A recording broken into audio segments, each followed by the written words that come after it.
Good morning. Today I actually feel like being a good teacher. So I prepared myself from the hair, the outfit. I hope you won't forget this discussion that we're going to have today. And then just to show that I'm serious, this lens is very powerful. Anyone can use it.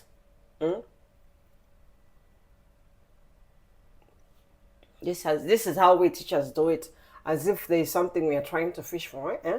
This lens is very, very good, very, very powerful. Anyone can use it.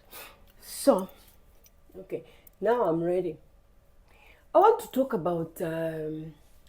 about issues that actually affect, especially Africa, Africans in specific. There's a lot of times when we as black people, and take me for my word, this is not a racist video. This is a video that is supposed to inform us and educate us about racism and how we can actually learn to cope and understand when somebody behaves in a way that we think, that was really, really demeaning for me as a black person, or really, really demeaning for me as a white person or a person of another color. This video is literally about that. I am not about to start saying, let's hate this one, let's hate this one. At the end of the day, what happened hundreds of years ago, where our great whatever, that was milk that spilled those years. We cannot continue crying about spilled milk. The wise say, when milk spills onto the ground, you cannot pick it up. But you can always learn a lesson on how you carry your next cup properly. So actually the cup is in my hands and in your hands. It's us who have to make the difference with whatever happened to our great-great-grandfathers who were in the plantations. We are not in the plantations anymore, but racism is still going on. And it's about time that we understood where this started from and how we can cope. Because if I say how we can eradicate it, that would be too ambitious. This thing happened hundreds of years ago. We cannot just in one decade turn the story around. We have to be patient. We have to try and cope with it.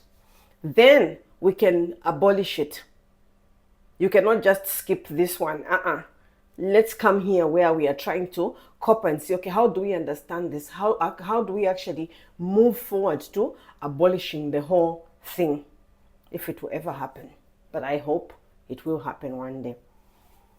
So I've been doing a research about racism, and I just want to grind this particular point about racism so that we have a little bit of understanding about where it came from and how it all started, and why we are here as Africans not being able to succeed so much like other people do. So this whole video is supposed to bring us to a point where we are going to understand somehow how we can actually bring ourselves to a point where we become people who can thrive in whatever we do. There'll be a part 2 of this one where I literally talk about the 5 most important things that we need to have in order for us to actually be successful in whatever we are doing. So I'll start by talking about racism and how it all started. My ink, I have a board here. I'm a teacher. I'm a former teacher. I think when you're once a teacher, you always be a teacher. We are going to talk about how this whole thing started. When the white man came to Africa, and now, if I say white, black, it's because it's contextual. It's for this video and for this particular lesson that we are on. When the white man came to Africa and saw, there's minerals, there's this and this, I need to do something here. So what did they do? They put their glasses down and thought, these people, they are joined together. How can we even go through them? Because we cannot get what we want, because these people, they are always together. They are family, they are this and this. You know, a tight family that keeps every secret to itself. That's a family you cannot break. And the only way to break a family like that is to come in between them with lies, separate them, make them get divided, and then you conquer them. Because the most important thing a psycho would do is to take you to the side so that they influence you in their own way, so that when you come back to the pact or to your pack, you are totally a different person, and all that you're going to do is scamper and scatter everything because your mind has just been taught to be other things. And that's exactly what the white man did. He took a few people, you see, those are doing like that and this because of this and this. You see your chief, he's not a good man. He's taking everything to himself. Every time you come, you bless him with this and this. He's just getting things for free, and you are sitting like idiots. There the war started.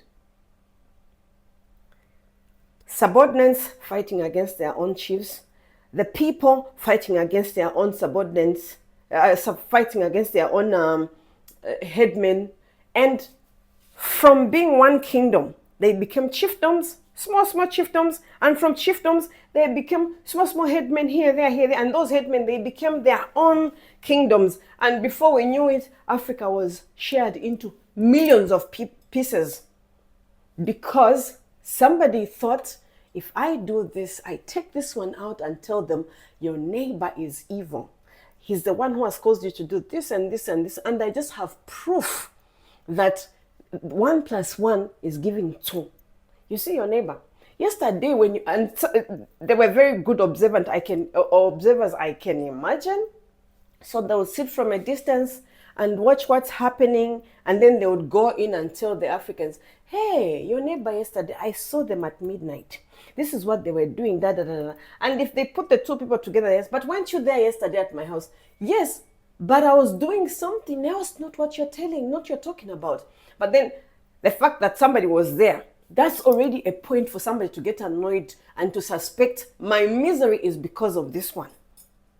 So the whole strategy of the white man when they came to Africa, finding our homes in intact families and intact kingdoms, intact chiefdoms, it was divide and conquer. Never forget this one. It was the divide and conquer tactic. And you know what the divide and conquer tactic brought to us? This is what happened. We started being suspicious of each other. We became jealous of each other because others were doing better than us. And now we had a reason to believe that it's because they're stealing from us. That's why we are not as good as they are. And hate, envy, and a lot of other negative things actually started running into our heads. And we stopped cooperating with each other. At the end of the day, the before time of Africa was like this. We lived in one perfect unit. If this was a kingdom, we had families around. We were one perfect unit. We shared the same pots.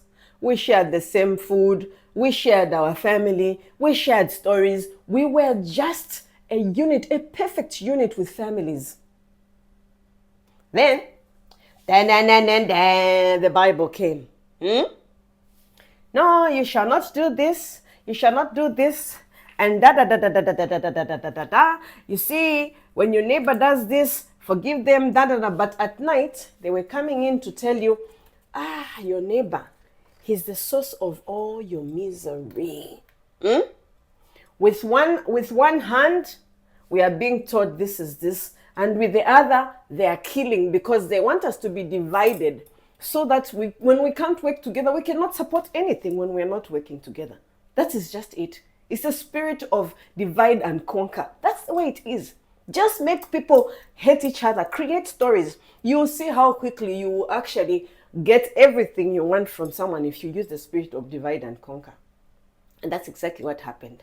And then our families, because, okay, this is a neutral person. He's white. He's telling us this, and he's come with the Bible, a good book with very good principles.